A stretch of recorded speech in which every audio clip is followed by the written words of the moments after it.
Hello students, welcome to online lectures of Mumbai International School and Junior College.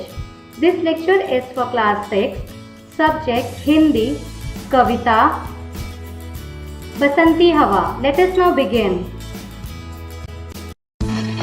बसंती हवा। बसंती हवा जो बसंत की ऋतु में बहती है और बहुत ही सुहानी होती है क्योंकि इसमें ताजगी और ठंडक भी होती है। यह हवा जब सर्दी का समय जो होता है वो समाप्त हो जाता है और गर्मी कुछ ही दूरी पर होती है तो ये हवा बहती है, उसे हम क्या कहते हैं? बसंती हवा। हवा हूँ हवा में, बसंती हवा हूँ, सुनो बात मेरी, अनोखी हवा हूँ।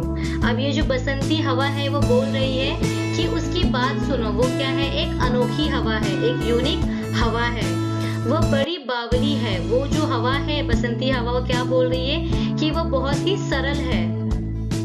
बड़ी मस्त मौला। बड़ी मस्त मौला का मतलब होता है कि वह बहुत ही मनमौजी है।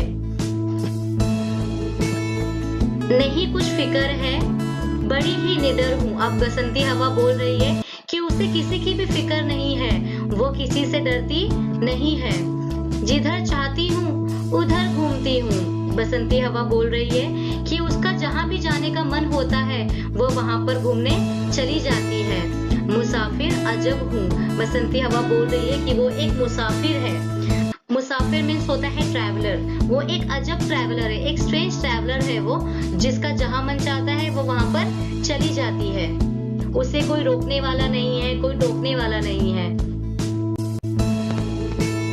हवा में बसंती हवा हूँ, चढ़ी पेड़ महुआ, थपाथप मचाया, गिरी धम्म से फिर, चढ़ी आम ऊपर, उससे भी झकोरा, किया कान में कू, उतरकर भागी मैं, हरे खेत पहुंची वहां, गेहूं में लहर खूब मारी। अब यहाँ पर जो कवि है वो बोल रहे हैं कि महुए का जो पेड़ होता है उसकी जो डालियां होती है वो काफी सख्त होती है, तो जो हवा है वो उस पर इधर उधर कूदती फांती रहती है, किंतु जब उससे कुछ भी प्राप्त नहीं होता है तो वो क्या करती है? नीचे गिर जाती है।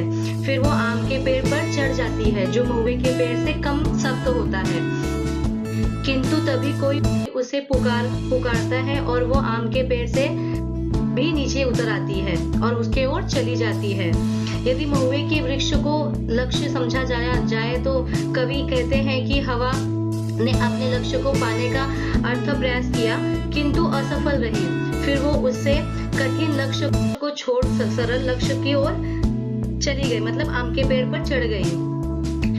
परंतु वह भी थोड़ी ही कठिनाई आते ही उसने उस लक्ष्य को त्याग दिया और वहां से उसका जो ध्यान है वो भटक गया और वो उससे सरल लक्ष्य ढूंढने के लिए निकल गई।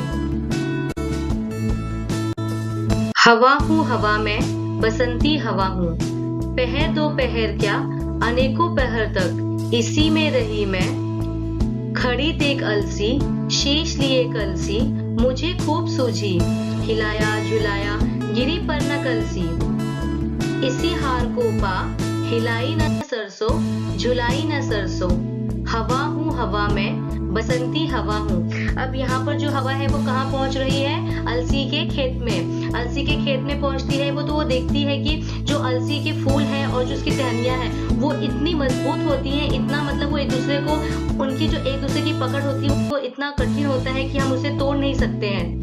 चाहे कितनी भी हवाएं बहे, चाहे कितने भी तूफान आए, वो टूटती नहीं है। तो उसने बहुत प्रयास किया, जो हवा है बसंती, उसने बहुत प्रयास किया उन दोनों को अलग करने की, बट वो अलग नहीं कर पाई। वो अपने इस कार्य में असफल रही।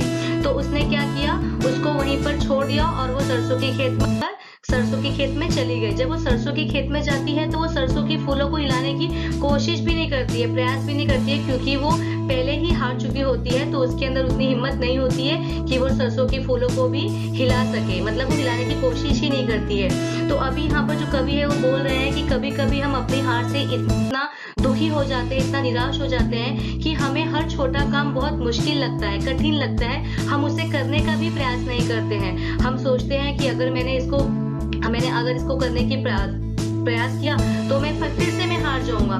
तो हवा ने भी यही सोचा और फिर वहां से वो चली गई।